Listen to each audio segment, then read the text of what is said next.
Halo teman-teman, selamat datang dan selamat datang kembali di channel YouTube Kartiwa TKH. Semoga teman-teman sekalian hari ini pada sehat walafiat. Oke, teman YouTube, kita akan membicarakan tentang drone SCRC F11S 4K Pro.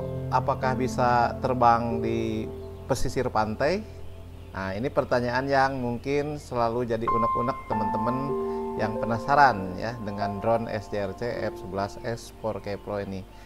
Drone murah, harga 3 jutaan. Apakah dia mampu terbang di pantai?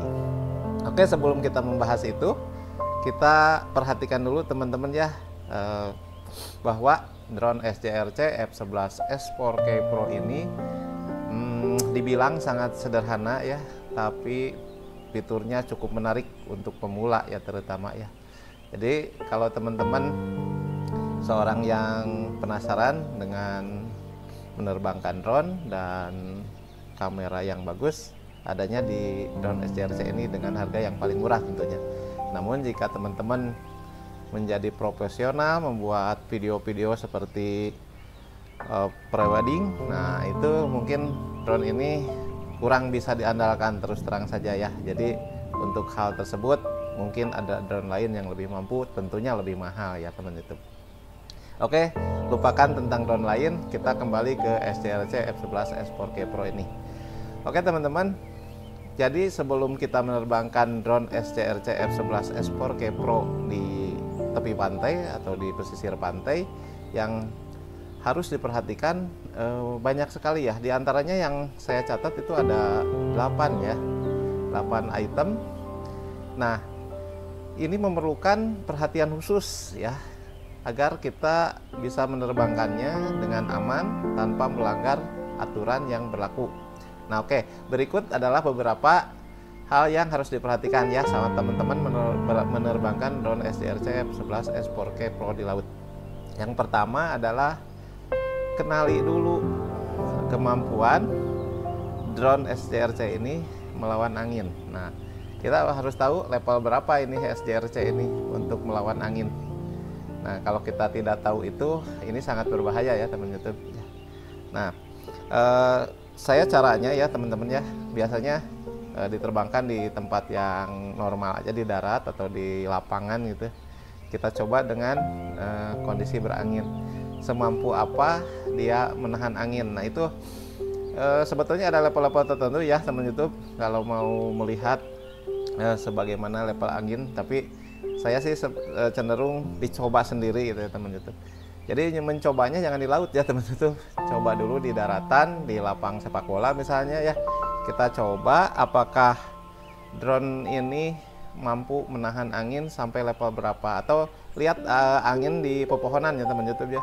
Kalaupun pepohonannya anginnya kenceng banget, terus drone-nya nggak bisa dikendalikan, nah segitu mungkin kemampuannya, dan itu harus kita ingat ya teman YouTube. Nah itu aja mungkin yang pertama ya, yang harus diperhatikan adalah kemampuan drone kita melawan angin.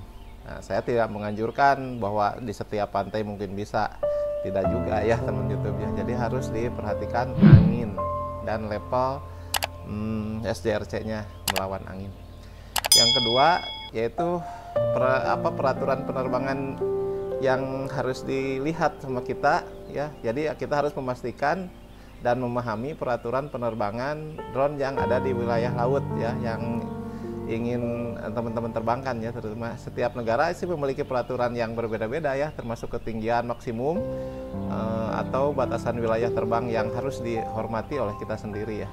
Nah itu harus dipastikan bahwa kita mematuhi semua peraturan ya yang berlaku agar terbangnya Anda tidak membahayakan diri sendiri atau orang lain ya teman-teman, seperti itulah. Nah yang ketiga tentu yang paling ini harus di kondisi cuaca ya. Jadi sebelum terbang ya itu pastikan untuk memperhatikan kondisi cuaca dan melihat perkiraan cuaca untuk wilayah tersebut ya. Jangan terbangkan drone di tengah badai atau angin kencang, karena hal ini dapat menyebabkan hilangnya kendali ya atas drone tersebut dan bahkan dapat merusak perangkat.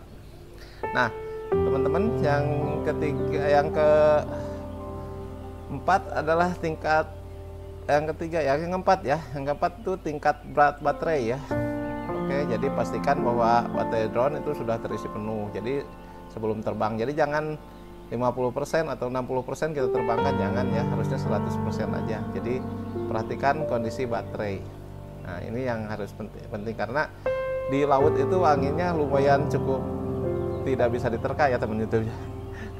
Kadang biasa, kadang juga agak kenceng. Jadi baterai ini sangat penting ya. Jadi selalu periksa tingkat baterai ini selama penerbangan dan jangan biarkan baterai terlalu rendah karena hal ini menyebabkan ya mungkin drone Anda tidak selamat ya.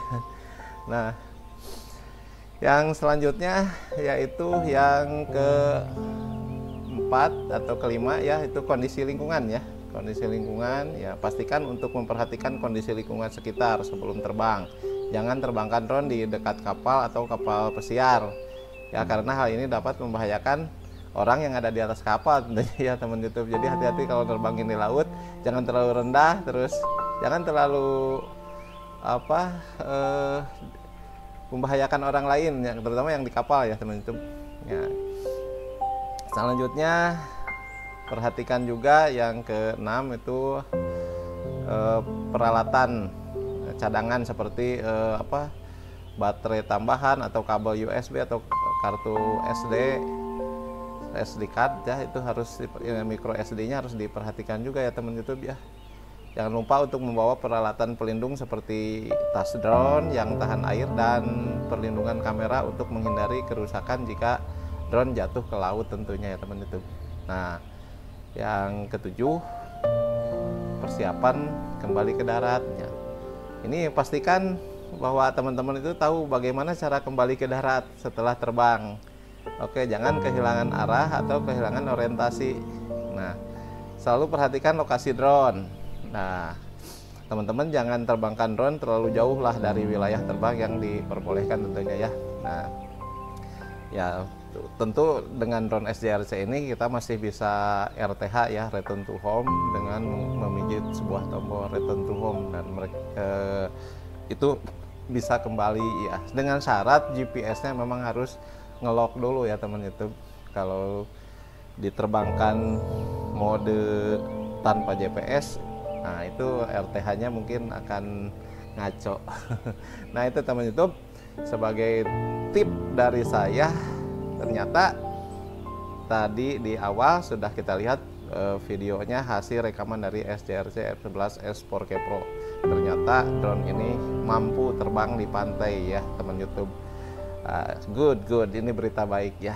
Yang selama ini terus terang saja saya pertama menerbangkan di pantai itu ngeri ya teman YouTube ya, karena pengalaman pertama saya tidak melihat kondisi angin sehingga pas kita terbangin langsung melenceng ya teman YouTube.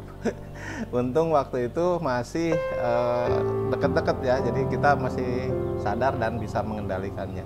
Nah itu jangan terjadi sampai terjadi fly away kemana aja itu drone kita ya, sayang ya drone-nya. Oke teman YouTube, itu aja yang bisa saya berikan. Mudah-mudahan ini bermanfaat bagi teman-teman yang penasaran dengan drone SJRC F11S 4K Pro. Selamat siang, selamat pagi, selamat malam.